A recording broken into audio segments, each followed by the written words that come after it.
Hey y'all, welcome to Lil Spud TV. So as you guys probably know, Alpo was murdered earlier this morning in Harlem while he was sitting in his truck. Now, if you know the history of Alpo, he has had a very sketchy past. And after his release from prison after doing 26 years for the murder of his best friend, Rich Porter, he has been seen in Harlem riding his motorcycle, hanging out on corners, just taking pictures with people like nothing even happened, without any remorse for the murders he committed. He is also known to have snitched on multiple people from Washington, D.C. to Baltimore, but all of this came to an end when he became a victim of a drive-by shooting this morning in Harlem, New York. So in this video, I've inserted clips of the crime scene. It shows the police, it shows the car, it shows the bullet holes, so you guys can get a feel of what happened. And I've also included the video of Alpo confessing to the murder of Rich Porter and detailing the murder of Rich Porter. So make sure you like, comment, subscribe, hit that notification bell button to always be notified when a new video is posted.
Right here where I was meeting Rich that night, and I pulled up right here.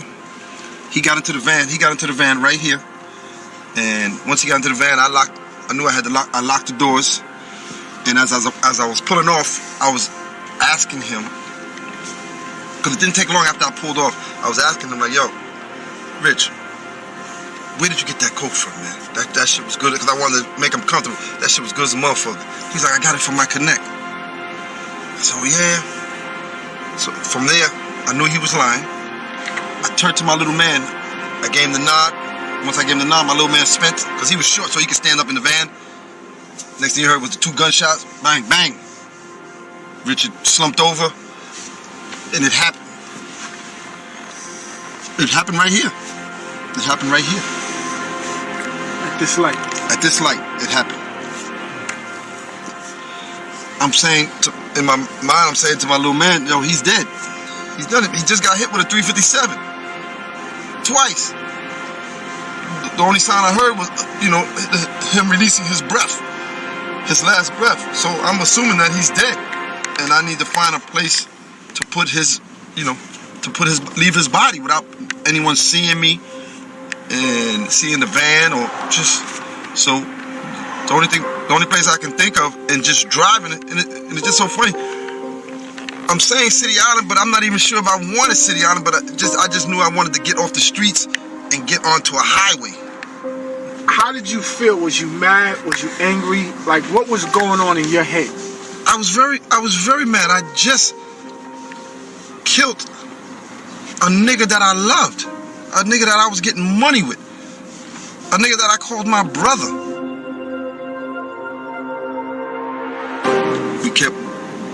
We kept driving this way, and until I can find a remote spot to leave the body. Go around this turn right here. Yeah, loop it real quick. It was somewhere over here. So I pulled over like right here, just threw the van up on as close as I can to the rail. Once I pulled over, my little man, Gary's probably like 5'3", 1 something. So I'm trying to stay behind this. I'm trying to stay behind the steering wheel. I'm trying to stay in the driver's seat just in case we got to pull off, and have him go dump the body. But when he went to go try to get Rich out the car, he couldn't pick him up. He couldn't pick him up. Rich was bigger than him, so he couldn't move him to put him in the woods and all that. So now I had to get out the van to go help him. And when I went to go help him, Richard made a sound. So that shit startled me. Like, oh shit, he's still alive. So I grabbed the gun. I grabbed the gun from my little man and put one in his head. And then I had to pick him up. I had to pick him up and dump him in the woods and leave his body.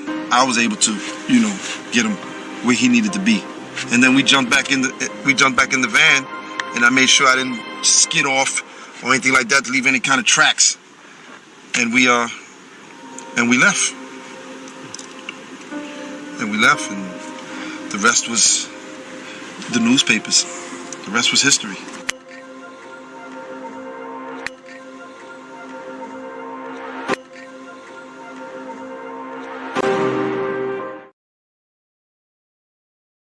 I have a good credit report, and I have a good credit score. And you want to know why? Because I went to cancelbadcredit.com and bought the credit cleansing kit for $89.95.